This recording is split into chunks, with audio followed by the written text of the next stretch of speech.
नमस्कार, मैं स्वतंत्र कुमार और आप सभी का स्वागत करता हूं आपके अपने चैनल शॉर्ट हैंड टीम पर। तो दोस्तों, आज के इस वीडियो में दैनिक जागरण की संपादकीय से 434 शब्दों के डिक्टेशन को हम लोग लेने वाले हैं। इसे हम 3 अलग अलग स्पीड में लेंगे। पहली बार में 70 की स्पीड में, दूसरी बार में 80 की स्पीड में, तो तीसरी और आखिरी बार में इसी डिक्टेशन को हम लोग 90 की स्पीड में लेने वाले हैं। अगर आपको इस डिक्टेशन के PDF की ज़रूरत है तो आप हमारे टेलीग्राम ग्रुप को ज्वाइन कर सकते हैं। ग्रुप का लिंक इसी वीडियो के ठीक नीचे डिस्क्रिप्शन बॉक्स में आपको मिल जाएगा।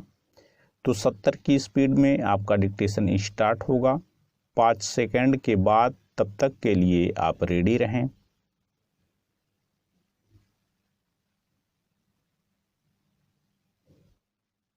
स्टार्ट। भारतीय मूल के जाने माने लेखक सलमान रुश्दी पर न्यूयॉर्क में प्राणघातक हमला सभ्य समाज को आतंकित करने और साथ ही मजहबी अतिवाद के भयावह खतरे को फिर से रेखांकित करने वाला है। इस हमले की विश्व समुदाय को एक सुर से निंदा करनी चाहिए। यह खेद की बात है कि ऐसा होता नहीं दिख रहा है। खुद के सीने पर लिबरल सेक्युलर होने का तमगा लगाने और दूसरों को उदार अनुदार होने का प्रमाण पत्र देने वाले सलमान रुश्दी पर हमले को लेकर जिस तरह मौन हैं, उससे उनके दोहरे मानदंडों का ही पता चलता है। अभिव्यक्ति की स्वतंत्रता के लिए ऐसे दोहरे मानदंड न केवल घातक हैं, बल्कि सलमान रुश्दी पर हमला करने वाले लेबनानी मूल के अमेरिकी नागरिक हादी मतार शरीखे अतिवादियों का दुस्साहस बढ़ाने वाले भी हैं। हादी 24 साल का है। इसका अर्थ है कि उसका जन्म विवादों का कारण बनी सलमान रुश्दी की पुस्तक द सेनेटिक वर्सेस के प्रकाशन के बाद हुआ। 1988 में प्रकाशित इस पुस्तक के आलोचकों की तरह हादी को भी उसकी विषय वस्तु के बारे में शायद ही कोई जानकारी हो। पैरा। हादी मतार ईरान के कट्टरपंथी तत्वों से प्रभावित था। ध्यान रहे, ईरान के ही सर्वोच्च मजहबी नेता आयतुल्ला खुमैनी ने सलमान रुश्दी के खिलाफ मौत का फतवा जारी किया था। इसके पहले भारत पहला देश बना था जिसने द सेनेटिक वर्सेस पर पाबंदी लगाई थी। कहना कठिन है कि तत्कालीन राजीव गांधी सरकार यह पहल न करती तो क्या परिस्थिति अलग होती। जो भी हो, इससे इनकार नहीं कि कट्टरपंथी मुल्ला मौलवियों और जिहादी संगठनों ने ही हादी के मन में सलमान रुश्दी के खिलाफ जहर भरा होगा। इसका पता इससे भी चलता है कि ईरान, पाकिस्तान और अन्य देशों में हादी की तारीफ करने वालों की कमी नहीं। ऐसे तत्व भारत में भी दिख रहे हैं। यह एक तथ्य है कि भाजपा की निलंबित प्रवक्ता नुपुर शर्मा को जान से मारने की धमकियों का सिलसिला थम नहीं रहा है। इसकी भी अनदेखी नहीं की जा सकती कि महज नुपुर शर्मा का समर्थन करने के कारण कन्हैया लाल और उमेश कोल्हे समेत कई अन्य लोग मुस्लिम अतिवादियों का शिकार बन चुके हैं। यह अतिवाद एक तरह आतंकवाद ही है।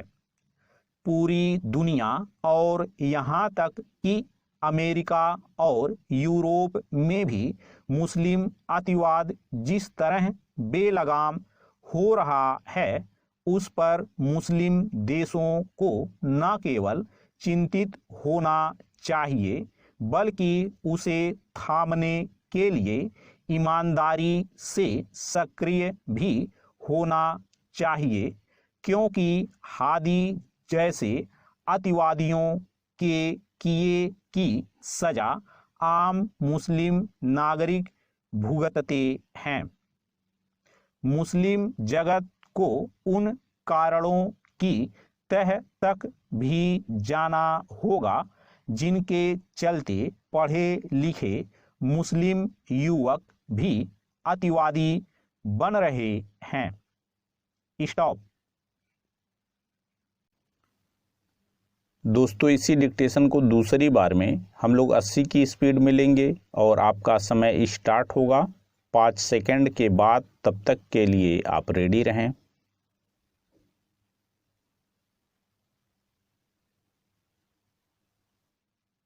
स्टार्ट। भारतीय मूल के जाने माने लेखक सलमान रुश्दी पर न्यूयॉर्क में प्राणघातक हमला सभ्य समाज को आतंकित करने और साथ ही मजहबी अतिवाद के भयावह खतरे को फिर से रेखांकित करने वाला है। इस हमले की विश्व समुदाय को एक सुर से निंदा करनी चाहिए। यह खेद की बात है कि ऐसा होता नहीं दिख रहा है। खुद के सीने पर लिबरल सेक्युलर होने का तमगा लगाने और दूसरों को उदार अनुदार होने का प्रमाण पत्र देने वाले सलमान रुश्दी पर हमले को लेकर जिस तरह मौन हैं, उससे उनके दोहरे मानदंडों का ही पता चलता है। अभिव्यक्ति की स्वतंत्रता के लिए ऐसे दोहरे मानदंड न केवल घातक हैं बल्कि सलमान रुश्दी पर हमला करने वाले लेबनानी मूल के अमेरिकी नागरिक हादी मतार सरीखे अतिवादियों का दुस्साहस बढ़ाने वाले भी हैं। हादी 24 साल का है। इसका अर्थ है कि उसका जन्म विवादों का कारण बनी सलमान रुश्दी की पुस्तक द सेनेटिक वर्सेस के प्रकाशन के बाद हुआ। 1988 में प्रकाशित इस पुस्तक के आलोचकों की तरह हादी को भी उसकी विषय वस्तु के बारे में शायद ही कोई जानकारी हो। पैरा। हादी मतार ईरान के कट्टरपंथी तत्वों से प्रभावित था। ध्यान रहे, ईरान के ही सर्वोच्च मजहबी नेता आयतुल्ला खुमैनी ने सलमान रुश्दी के खिलाफ मौत का फतवा जारी किया था। इसके पहले भारत पहला देश बना था जिसने द सेनेटिक वर्सेस पर पाबंदी लगाई थी। कहना कठिन है कि तत्कालीन राजीव गांधी सरकार यह पहल न करती तो क्या परिस्थिति अलग होती।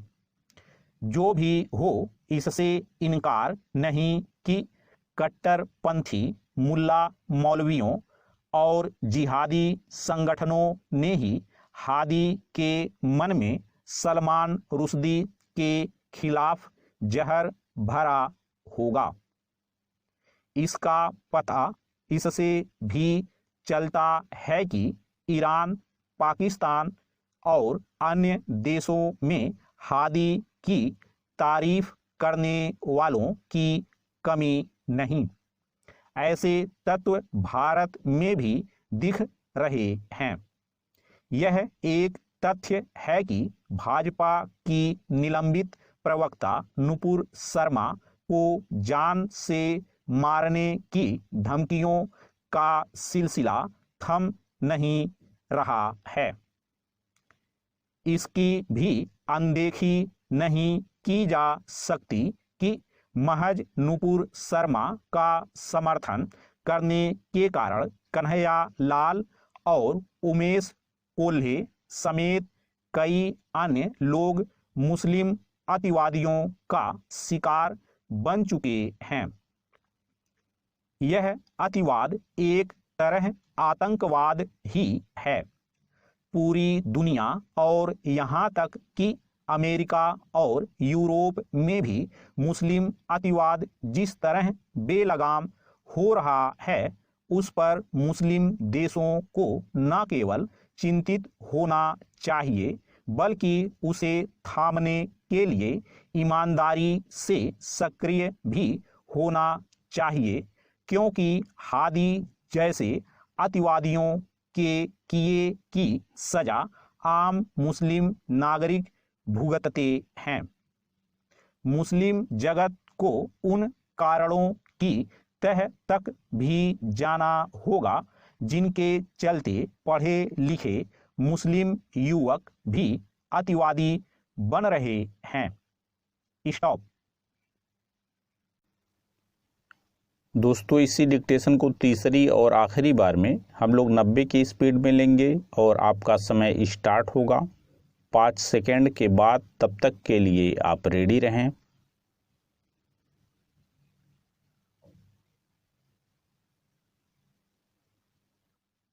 स्टार्ट। भारतीय मूल के जाने माने लेखक सलमान रुश्दी पर न्यूयॉर्क में प्राणघातक हमला सभ्य समाज को आतंकित करने और साथ ही मजहबी अतिवाद के भयावह खतरे को फिर से रेखांकित करने वाला है। इस हमले की विश्व समुदाय को एक सुर से निंदा करनी चाहिए। यह खेद की बात है कि ऐसा होता नहीं दिख रहा है। खुद के सीने पर लिबरल सेक्युलर होने का तमगा लगाने और दूसरों को उदार अनुदार होने का प्रमाण पत्र देने वाले सलमान रुश्दी पर हमले को लेकर जिस तरह मौन हैं, उससे उनके दोहरे मानदंडों का ही पता चलता है। अभिव्यक्ति की स्वतंत्रता के लिए ऐसे दोहरे मानदंड न केवल घातक हैं बल्कि सलमान रुश्दी पर हमला करने वाले लेबनानी मूल के अमेरिकी नागरिक हादी मतार सरीखे अतिवादियों का दुस्साहस बढ़ाने वाले भी हैं। हादी 24 साल का है। इसका अर्थ है कि उसका जन्म विवादों का कारण बनी सलमान रुश्दी की पुस्तक द सेनेटिक वर्सेस के प्रकाशन के बाद हुआ। 1988 में प्रकाशित इस पुस्तक के आलोचकों की तरह हादी को भी उसकी विषय वस्तु के बारे में शायद ही कोई जानकारी हो। पैरा हादी मतार ईरान के कट्टरपंथी तत्वों से प्रभावित था।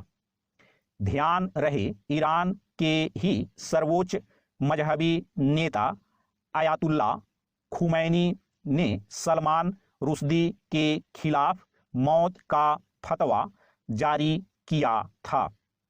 इसके पहले भारत पहला देश बना था जिसने द सेनेटिक वर्सेस पर पाबंदी लगाई थी। कहना कठिन है कि तत्कालीन राजीव गांधी सरकार यह पहल न करती तो क्या परिस्थिति अलग होती। जो भी हो, इससे इनकार नहीं कि कट्टरपंथी मुल्ला मौलवियों और जिहादी संगठनों ने ही हादी के मन में सलमान रुश्दी के खिलाफ जहर भरा होगा। इसका पता इससे भी चलता है कि ईरान, पाकिस्तान और अन्य देशों में हादी की तारीफ करने वालों की कमी नहीं। ऐसे तत्व भारत में भी दिख रहे हैं। यह एक तथ्य है कि भाजपा की निलंबित प्रवक्ता नुपुर शर्मा को जान से मारने की धमकियों का सिलसिला थम नहीं रहा है। इसकी भी अनदेखी नहीं की जा सकती कि महज नुपुर शर्मा का समर्थन करने के कारण कन्हैया लाल और उमेश कोल्हे समेत कई अन्य लोग मुस्लिम अतिवादियों का शिकार बन चुके हैं। यह अतिवाद एक तरह आतंकवाद ही है। पूरी दुनिया और यहाँ तक कि अमेरिका और यूरोप में भी मुस्लिम अतिवाद जिस तरह बेलगाम हो रहा है, उस पर मुस्लिम देशों को न केवल चिंतित होना चाहिए बल्कि उसे थामने के लिए ईमानदारी से सक्रिय भी होना चाहिए, क्योंकि हादी जैसे अतिवादियों के किए की सजा आम मुस्लिम नागरिक भुगतते हैं। मुस्लिम जगत को उन कारणों की तह तक भी जाना होगा जिनके चलते पढ़े लिखे मुस्लिम युवक भी अतिवादी बन रहे हैं। स्टॉप।